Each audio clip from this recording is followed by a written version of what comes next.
درود و سلام حاضرین گرامی.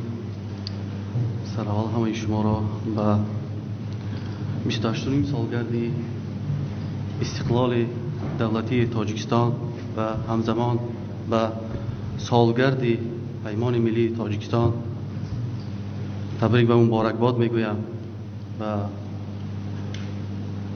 تمنای آن را داریم که تاجیکستان یک کشوری واقعا آزاد، صاحب استقلال و دموکراتی شود.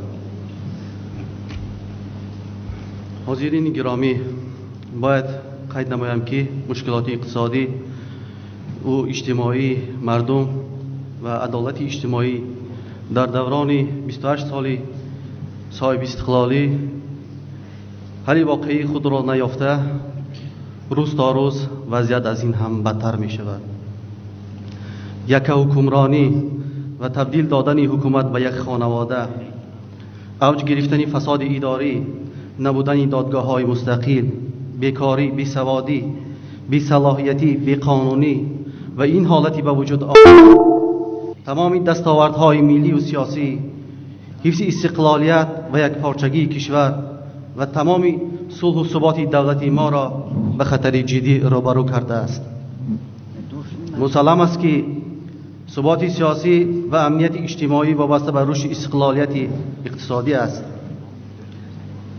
اقتصاد و ثروت‌های طبیعی کشور کاملا از جانب خانواده امام علی رحمانوف غصب کرده شده، تنها به منفعت آنها و خویشاوندانشان خدمت می‌کند. قریب تمامی صاحبکاران مستقل مالکیتشان از جانب داماد و دختران امام علی رحمانوف غصب کرده شده، آنها به زندان افکنده اند و یا کشته یا از دست این خانواده ضحاک از وطن خویش فرار کرده اند.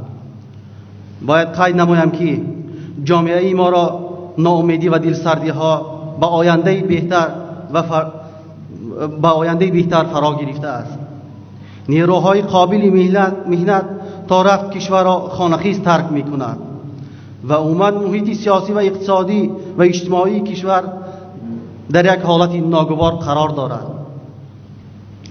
سطح سوادناکی و معرفت جامعه روز تا روز پس می گردد.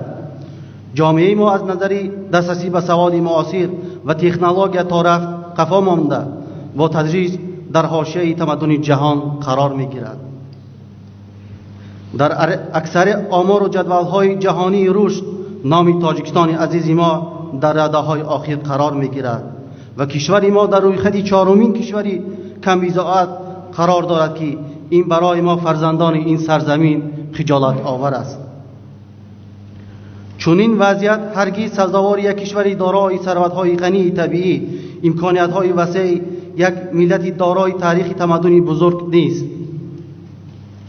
برای بیرون آوردن از این حالت ناگوار سیاسی، اقتصادی و اجتماعی، بی‌ثباتی و بی‌عدالتی و مهیا نبودن شرایط معاصر برای زندگی شایسته و شرفمندانه در پهلوی همدیگر ایستاده از حق و حقوق خود دفاع کنیم. در برابر همه گونه ظلم ستم صدا بلند کنیم. بعضی ها میگویند که ما صدا بلند میکنیم تنها به خاطر رسیدن به قدرت. بله، ما صدا بلند میکنیم که به قدرت رسیم، ولی این قدرت را به خاطر ملت میکنیم ما که این ملت را به قدرت رسانیم. چون ما میخواهیم که ملت ما قدرتمند باشد،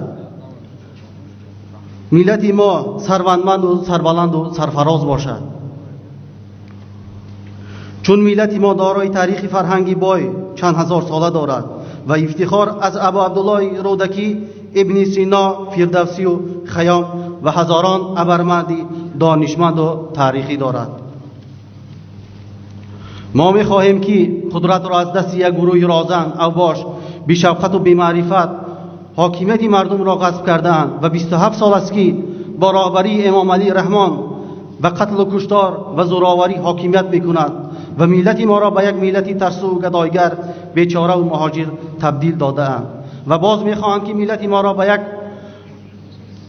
عمر غلام بیگانگان کنند. گرفته به مردم شریف تاجیکستان برگردانیم، چون صاحب این قدرت، صاحب این همه ثروت، صاحب همه این دارایی ها این ملت شریف تاجیک است. نه خانواده رحمانوف، نه خانواده یک چوپان که 27 سال است مردم تاجیک را و مثل گوسپند رمه گوسپند کرده است و هر طرفی که خواهد دور میتید، نه به آنها. این قدرت به ملت تاجیک تعلق دارد. هدف های ما، صدا بلند کردن ما، همه کوشش و تلاش های ما به خاطر آن است که این ملت باید قدرتمند باشد که هیچ یک چوپان ها نتوانند به مثل گوسپند که در تمام عمرشان چوپانی کرده اند و این ملت شرفمند را به مثل گوسپند هر طرف که خواهد دردید. واقعی قدرت را ما صدا بلند کرده ما برای همین است. این را میخواهید برای ما گویید، ما همین را میخواهیم برای شما گوییم.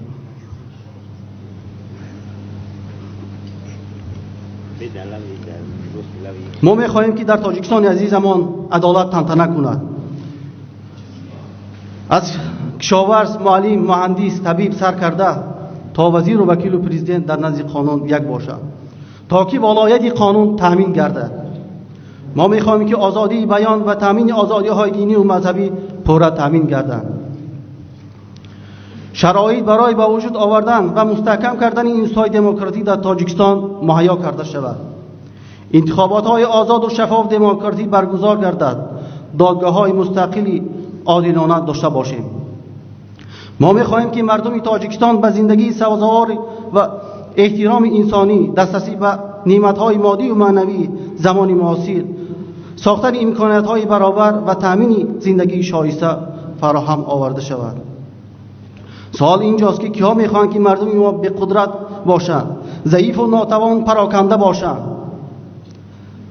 دقیق است که کشورهای ابرقدرت افطاریتری که در اطراف ما جمع آمده اند هیچگاه نمیخوان که تاجیکستان یک کشوری دموکراتی پرقوت باشد.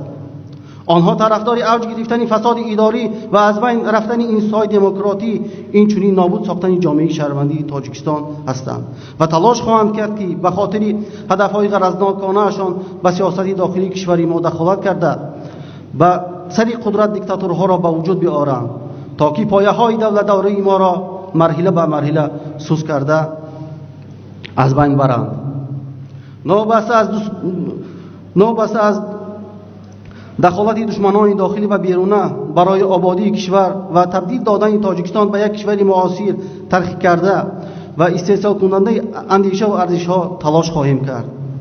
ما با این باور هستیم که تا زمانی حقوق و آزادی های انسان همچون ارزش اصلی محوری جامعه اعتراف و عملی نگردد، رشد واقعی جامعه به وجود نمی آید. امیدوار هستیم که ملت شریف تاجیکستان، ملت عزیزمان، از این روزهای سخت و از این روزهای دهشتناکی که ما داریم از این روزها میبراید. ما امیدوار هستیم که دیگر در تاجیکستان همچون زندانی سیاسی نخواهیم داشت. ما امیدوار به یک جامعه زنده، جامعه شهروندی زنده که همیشه در تلاش باشد، همیشه در تلاش بهتر کردن وضع زندگی مردم و دفاع کردن از همه حقوق و آزادی های انسان باشند که آنها هیچگاه نگذارند که دیگر دیکتاتورها به وجود بیاد، دیگر لختک ها به وجود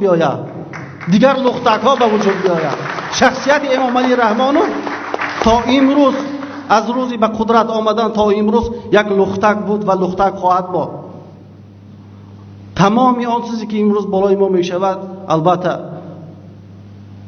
این از بیرون است، با دست همان دشمنان خارجی است، همان دشمنان خواجگان خارجی که میگوید رحمانوف و انگشت اشاره به سوی ما میکند. واقعا همان دشمنان خارجی خود خواجگان رحمانوف هستند، خود آنهایی هستند که رحمانوف به همین جا آوردن، تانک و توپ دادن، مردم تاجیک را بمب باران کرد، خانه های مردم خراب کردند، کودکان این مردم را کشتند، زن و فرزندهای مردم را تجاوز کردند. همون بیگانگان هستند، همون آدمایی هستند که رحمانوف را به سر قدرت آوردند، همون بیگانگان عسکران بودند که آمدند مردم را در دوشنبه تجاوز کردند. من خودم شاهد هستم. ما در آشانه اول زندگی میکردیم، در ماه نو در سال 93 بود. خرد سال بودم من، در همون آشیانه ما یک دختر رو تجاوز کردن در پایان خانه ما، در همونجا کشتن شد و ما سحر فهمیدیم که این رو افسران ازبک کردن که افسران ازبک آمده بودن با سفارش اسلام کریموف در حمایت امامعلی رحمانوف قرار داشتند. با دستان همون بیگانگان امروز ملت ما را امروز هم دارند غلام کرده ایستاده، با دستان همون بیگانگان. و خدا کند که این دشمنان داخلی کشور ما به مثل امامعلی رحمانوف دیگر به سر قدرت نیایند و فرزندان سرسپرده این سرزمین، فرزندان با آر و ناموس این سرزمین که دلشان برای این وطن سوزد، دلشان برای این وطن درد کند که و دیگر ما این روزهای بعد را همچون مالی تاریخ دانیم و این چیزا تکرار نشود. و متاسفانه این روز تکرار شده ایستاده است. این هزار دانشمندای ما را کشتند و امروز هم دارند با دستان دشمنان داخلی خودمان دانشمند و آنهایی که امروز آنهایی که امروز کار برای ملت کرده میتوانند آنها را به دست دشمنان داخلی خود میکشند. تشکر بسیار، وقتی زیاد شما را دیگر نمیگیرم. خدا کند که سربلند و سرفراز در تاجیکستان باشید.